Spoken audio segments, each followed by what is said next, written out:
Hey my உறவுகளே, இன்னைக்கு நம்மளோட இன்ட்ரெஸ்டிங்கான மண்வாசனை சீரியலை பார்க்கறதுக்கு ஓடி வாங்க என்னோட. அதுக்கு முன்னால நம்மளுடைய சேனலை லைக் பண்ணி ஷேர் பண்ணி வச்சுக்கோங்க அண்ட் சப்ஸ்கிரைப் பண்ண மறந்துடாதீங்க.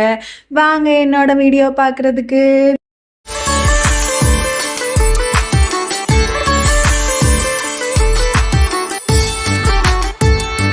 இங்கே நம்ம ஜக்குவோட அம்மா ரொம்ப உடம்பு முடியாமல் படுத்திருக்காங்க. அதையெல்லாம் பார்க்குற ஜக்குக்கு ரொம்ப கஷ்டமாக இருக்குது. அப்புறம் அம்மா கிட்ட வந்துட்டு கையை பிடிச்சிட்டு, அம்மா எதுக்கும் நீங்கள் கவலைப்படாதீங்கம்மா, ஆனந்தி கண்டிப்பாக வருவான்னு சொல்கிறான். ஆனால் அவங்க அம்மாவோ இவங்கிட்ட பேச முடியாதுல்ல, அதனால வந்துட்டு பேசாமல் இருக்காங்க. இவனுமே சொல்லிட்டு உடனே போயிடுறான். இவங்க அம்மா அப்படியே அழுதுகிட்டே இருக்காங்க. அப்பா அங்கே வந்துட்டு அந்த மச்சான்னு சொல்லிட்டு ஒருத்தர் இருந்தாலும் விதவ பொண்ணோட, அவன் வந்து என்னெல்லாமோ சொல்கிறான். இவனும் ஆனந்தியோட ரூமுக்கு தான் வரான். அங்கே வந்து பார்க்குறான் எல்லாமே க்ளீனாக இருக்குது, ஏதாவது கிடைக்குதா எவிடன்ஸ் அப்படின்னு சொல்லி பார்க்க வருவான். ஆனா அங்க இவங்க ரெண்டு பேர் இருக்கிற போட்டோ தான் இருக்கும். நம்ம ஆனந்தி இப்படிலாம் பண்ணிருப்பாளா, நம்ம ஆனந்தி இப்படி ஆகிறதுக்கு நம்ம தான் காரணமா, நம்ம தான் தப்பு பண்ணிட்டோமோ அப்படின்னு சொல்லிட்டு அந்த பழைய நாட்கள் அதை எல்லாத்தையுமே நினைச்சு கேட்டுருப்பான். அப்போ வந்துட்டு எவ்வளவு சந்தோஷமா இருந்தோம் அப்படின்றதையும் நினைச்சிட்டு அங்கிருந்து ஒரு விரக்தியா போவான். கீழே போய் பார்த்தா அந்த மச்சான்றவன் வந்து ரொம்ப அசிங்கமா நம்ம ஆனந்தியை பத்தி சொல்லுவான். நம்ம அப்பாவோ எங்க பொண்ணை பத்தி எங்களுக்கு தெரியும், நீங்க தேவையில்லாம பேசாதீங்கன்னு சொல்லுவான். ஆனா நம்ம ஜகுக்கு செம்ம கோவமா இருக்கும். உடனே வந்துட்டு, என்னப்பா நீங்க இவன் பேசிட்டு இருக்கோம், நீங்க பார்த்துட்டு இருக்கீங்க, என்ன பெரியப்பா அப்படின்னோட, பெரியப்பா உடனே வந்துட்டு, என்னடா நினைச்சிட்டு இருக்க, இவ்வளவு நாள் எங்கடா போனேன் அப்படின்ற மாதிரி ஜெகதீஷை வந்து கேட்கறான். நான் இப்ப எவ்வளவு நாள் எங்க போனேன், என்ன பண்ணிட்டு இருந்தேன், அதெல்லாம் இப்ப தேவையில்லை, நம்ம பொண்ணை வந்துட்டு நம்ம கண்டுபிடிக்கணும், அதுதான் முக்கியம் அப்படின்னு சொன்னோன்னா அவங்க அம்மாவுமே மேல இருந்து நம்ம பையன் இப்படிலாம் பேசுறானேன்றதை பார்ப்பாங்க.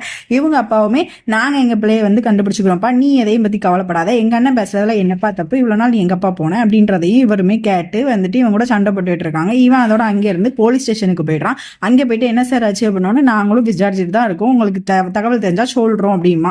இங்க வந்து அந்த போட்டு கொடுத்தால அவ கிட்ட, கௌரி கிட்ட, அவங்கிட்டையும் வந்து இவன் வந்துட்டு கொஞ்சம் கொஸ்டின்ஸ்லாம் கேட்டுட்டு இருப்பான். அதுக்கப்புறம் வேற எங்க போகலாம் அப்படின்ட்டு போயிட்டு ஒரு கதவை போய் தட்டிட்டு இருப்பான். அந்த கதவுல இருந்து யார் வருவாங்க அப்படின்னா, ஆனந்தியோடைய இன்னொரு ஃப்ரெண்டு வீட்டுக்கு போயிருப்பான். அந்த பிள்ளைகிட்ட போய் கேட்கும்போது, ஆனந்தி நேற்று உன் கூட தானே காலேஜுக்கு வந்திருப்பா, அதாவது படிக்க சொல்லி கொடுக்க வந்திருப்பா, எங்க போனா அப்படின்னோன்னு, எனக்கு தெரியாது, பாதிலேயே அவ எங்கேயோ போயிட்டா அப்படின்னு சொன்னோன்னே அவகிட்டையுமே கொஞ்சம் வந்துட்டு அவன் முதல்ல தெரியாதுன்னு சொன்னோன்னே திரும்ப வந்து அவள் கொஞ்சம் டீட்டெயில்ஸ் சொல்கிறா. அதையெல்லாம் வச்சுட்டு இவன் நடந்து வந்துக்கிட்டு இருப்பானா.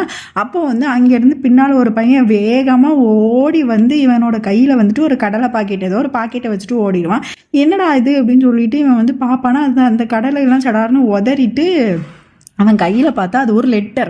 நம்மளோட ஆனந்தி கிட்ட இருந்தால் அந்த லெட்டர் வந்திருக்கும். எப்படியா அந்த பையன்ட்டு கொடுத்து என்னோட ஜெகதீஷ்ட போய் கொடுத்துருன்னு சொல்லி கொடுத்துருப்பா போல. இதையெல்லாம் அவன் வந்துட்டு படார்னு மடக்கி பாக்கெட்டுக்குள்ள வச்சுட்டு, வந்துட்டேன் ஆனந்தி, வந்துட்டேன், உன்னை பக்கம் வந்துட்டேன் அப்படின்னு சொல்லிட்டு இவன் வந்து போவான். இங்கே பார்த்தா ஒரு பாலடைஞ்ச பங்களால நம்மளுடைய ஆனந்தியே இவனுங்க கடத்தி வச்சிருப்பானுங்க, கண்ணையெல்லாம் பொத்தி அந்த பிள்ளைய. கடைசியில் அங்கே ஒரு ரவுடி மட்டும் ரொம்ப ஆக்ரோஷமா இவகிட்ட வந்து நடந்துக்கிறான். சாப்பாடை தின்னு அப்படி இப்படின்னு சொல்றான். இவன் வந்துட்டு, யாரை கடத்தி வச்சிருக்கீங்கன்னு தெரியுமா, என்னடா நினைச்சிட்டு இருக்கீங்க அப்படின்னு சண்டை போட்டோன்னே இவனை வந்துட்டு அவளோட வாயை புத்திட்டு அமைதியா இருப்பியா இல்லையா அப்படின்ற மாதிரி சொல்றான். உடனே காருக்குள்ள இருந்து ஒருத்தனை இறங்குற மாதிரி காட்டுறாங்க. அவன் யாருன்னா அந்த பையன் தான் இறங்குறான். இந்த பையன் இன்னொருத்தன் கூடயே இந்த பக்கம் ஒருத்தனையும் இறங்குறான். ரெண்டு பேரும் பிளான் போட்டு தான் நம்மளுடைய ஆனந்தியை கவுத்தி இந்த இடத்துக்கு கூட்டிகிட்டே வந்திருப்பாங்க. நல்ல வெல்டன் குமரா, வெல்டன், நான் சொன்ன வேலையை பார்த்துட்டேன் அப்படின்ற மாதிரி இந்த ரவுடி வந்து அவனை வந்து புகழ்ந்துகிட்டு இருப்பான். என்ன இதுக்கு ஒரு பேக்ரவுண்ட்னா, ஆனந்தி வந்து இவனுடைய தம்பியை வந்து அடிச்சிருப்பாங்க, அதனால இவன் வந்து கடத்தி கொண்டு வந்து வச்சிருப்பான். அதை நியாயம் கேட்க போன இடத்துல அந்த பாட்டி சொல்லுவாங்க, ஏன் பேத்திங்க போய் அடிச்சா நான் கொன்னு இருப்பேன் அவனை அந்த இடத்துல, பொண்ணு கிட்ட சீன்றவனை அப்படின்னு சொன்னோன்னே இவனுக்கு வந்து ஒரு ஈகோ ப்ரெஷர் ஆகி இவளை வந்து தூக்கிட்டு வந்து இங்க வச்சிருப்பான். அந்த இடத்துல இவளை என்ன பண்ணலாம் அப்படின்ற மாதிரி யோசிச்சுட்டு இருப்பாங்க. இங்க அதோட கௌரியை காமிக்காங்க. கௌரி என்ன பண்ணிட்டு இருக்கான்னா, இவன் வந்து காலையில இப்படி பேசிட்டானே, ஏன் இப்படி பேசினா அப்படின்றத நினைச்சிட்டு இவனுக்கு போன் போடலான்னு போனை எடுப்பா. ஆனா அவன் பேசின வார்த்தை தான் வரும், நம்ம இருக்கும் போது ஆனந்திக்கு சப்போர்ட் பண்ணிட்டு இருக்கானேன்னு சொல்லிட்டு அழுதுகிட்டே அவனை வந்து பேசினது எல்லாத்தையுமே நினைச்சு எல்லாத்தையும் மைண்ட்ல ஏத்திட்டு ஒரு மாதிரி ப்ரெஷரா உட்காந்துட்டு இருப்பா. அப்ப அந்த பக்கத்து வீட்டு அக்கா வந்துட்டு, இங்க பாரு, ரெண்டு பேருக்கும் சண்டை வர்றது சகஜம் தானே, இதையெல்லாம் வச்சுட்டு நீ சாப்பிடாமலாம் இருக்கக்கூடாது, இப்ப நீ ஒருத்தி மட்டுமா 2 பேர் இருக்கீங்க, இந்த பாலையாவது குடி அப்படின்னு சொன்னோன்னே, எனக்கு ஒண்ணுமே வேண்டாங்க்கா இப்போதைக்கு அப்படின்னு சொன்னா, அப்பெல்லாம் கிடையாது, உன் குழந்தைக்காகவாது நீ குடிச்சுதான் ஆகணும்னு சொல்லி குடிக்க வச்சுட்டு அவளுக்குமே ஆறுதல் சொல்லிட்டு இருக்காங்க. சண்டை போடுறதெல்லாம் பெரிய விஷயமா, சாப்பிடாம இருந்துட்டு இருக்க அப்படின்ட்டு. இங்க நம்ம ஜக்குவோ எப்படியாவது அவளை கண்டுபிடிச்சிடணும்னு சொல்லிட்டு ஒருத்தனோட பின்னாலேயே வந்துட்டு அவன் கூடையே ஏறி போறதுக்கு ஒரு ட்ரக்ல ஏறி அவன் கூடையே வந்துட்டு ஒரு இடத்துக்குமே இவன் வந்து போறான். அந்த ட்ரக்குமே அங்கேருந்து கிளம்பி வேற ஒரு இவங்க இருக்கிற இடத்துக்கு போகுதுன்னு நினைக்கிறேன், அந்த அட்ரஸ்ன்றதுனால. இந்த ரவுடியும் இங்க நல்லா குடிச்சு போட்டுட்டு நம்ம ஆனந்தி இருக்கிற அந்த இடம் இருக்குல்ல, அங்கே வந்துட்டு இவகிட்ட தப்பா நடக்கிறதுக்காக வந்துட்டு இருக்காங்க. அப்போ இவ வந்து கண்ணை கட்டிட்டு இருக்கிறதுனால இவளுக்கு ஒண்ணுமே தெரியல. உடனே படார்னு வந்துட்டு இவளுடைய கன்னத்துல கையை வச்சிடறான். இவ உடனே உதறி விடுறா. ஆனாலுமே இவன் வந்து ரொம்ப ஃபோர்ஸா அவளை வந்துட்டு டிஸ்டர்ப் பண்ணிட்டு இருக்கான். உடனே இவளுடைய சத்தம் எல்லாமே அந்த மத்த ரவுடிங்களுக்கு கேட்டுருது. என்னடா சத்தம் அப்படின்னோன்னு படபடபடன்னு இவங்க 2 பேரும் வந்து இவனை படார்னு பிடிச்சி இழுத்துட்டு, என்ன காரியம் பண்றடா நீ, அண்ணனுக்கு தெரிஞ்சா என்ன ஆகும் தெரியுமா அப்படின்ற மாதிரி இவனை வெளியில எடுத்துட்டு போறாங்க. இவன் ரொம்ப அழுதுகிட்டு இருக்கா. நீ என்ன பைத்தியம்டா, குடிச்சா உனக்கு என்ன போதம் இல்லையா, அவனுக்கு ஏதாவது ஆயிட்டுனா அண்ணன் நம்மளை கொன்றுவாங்க வாடா அப்படின்னு சொல்லி இழுத்துட்டு போயிடுறாங்க.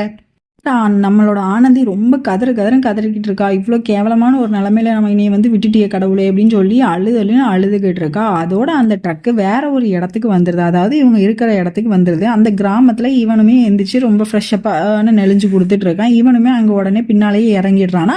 அப்போ அவன் போயிடுவான். ஆனா இவன் வந்து அந்த ஊர்க்காரங்க கிட்ட மாட்டிக்கிடுவான். இவன் ரொம்ப டீஸ் பண்ணவும் இவன் என்ன பண்ணுவான், நான் அந்த ஊர்க்காரன் சொல்லிட்டு ஓடி வந்துடுவான். ஓடி வந்துட்டு பார்த்தா ஒரு காட்டுக்குள்ள இருந்துட்டு இருப்பான் இவன் வந்து எப்படியாவது இங்க தப்பிச்சிடணும்னு சொல்லிட்டு ஒரு பேரை பிடிச்ச ட்ரம்லாம் இருக்கும்ல, அதில் எப்படியாவது இந்த கயிறை வச்சு இழுத்து அந்த துணியை வந்து ஒரு வழியாக கிழிச்சிடுறா. அதுக்கப்புறம் அவள் கண்ணையும் திறந்து பார்க்குறா. அவளுக்கு கண்ணை திறக்கவே முடியல. ரொம்ப அப்படி ஒரு மாதிரி இருக்குது. அதுக்கப்புறம் ஒரு வழியாக திறந்து பார்த்தா ஒரு பாலடைஞ்ச பங்களாக்குள்ளே இவ இருக்கான்றதை அவளுக்கு வந்து தெரிய வந்துடுது.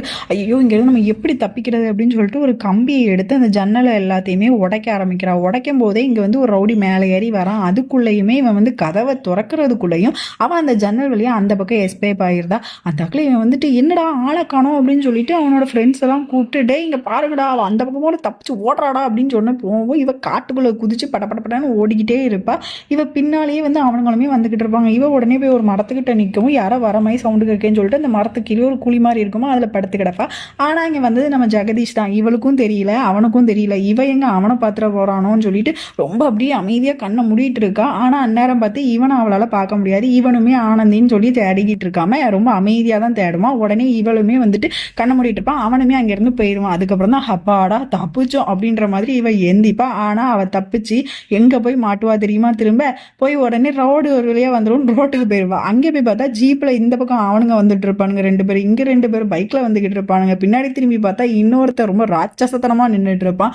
உடனே 3 பேரும் இவளை வந்து சுத்தி வளைச்சிடுறாங்க. சுத்தி வளைச்சி வாமா தங்கமேன்னு சொல்லி சங்கிலி வச்சு இந்த தடவை நல்ல டைட்டா கட்டி வச்சுட்டு போயிடுறாங்க. இந்த தடவை நீங்க எப்படி தப்பிக்க நான் பாக்குறேன் அப்படின்ற மாதிரி. ஓகே காய்ஸ், இதோட இந்த வீடியோவை நம்ம முடிச்சுக்கலாம். See you tomorrow for the next episode. நில்லுங்க சேனலை சப்ஸ்கிரைப் பண்ணி லைக் பண்ண மறந்துடாதீங்க. இன்னைக்கான கொஸ்டின் என்னன்னா, நிஜமாவே ஜெகதீஷ் வந்து நல்ல மனசோட தான் இவளுக்கு ஹெல்ப் பண்றானா, இல்லாட்டா இதுக்குள்ள ஏதாவது ஒரு உள்குத்து இருக்குமா? ஏன்னா இவ்வளோ நாள் இவ வேண்டாதவளா இருந்தா இப்போ இவளுக்கு ஒண்ணுன்னா எங்க இருந்து இவனுக்கு இந்த தைரியம் வந்துச்சு? அண்ட் கௌரியவே எதிர்த்து பேசிட்டு இருக்கான். மறக்காம ஆன்சர் பண்ணிட்டு போங்க.